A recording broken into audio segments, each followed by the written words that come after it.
اليوم غدانا رز وفقع، اللي بيقولوا بالشام كيمة.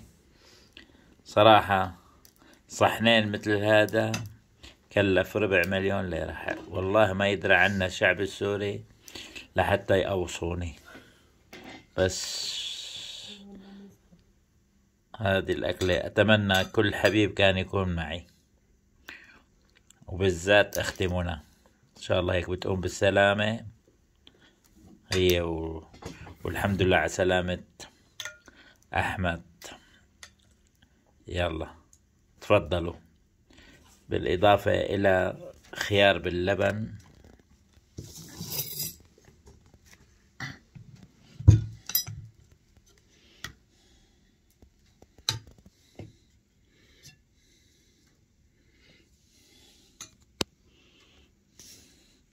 أكلة ملوكية.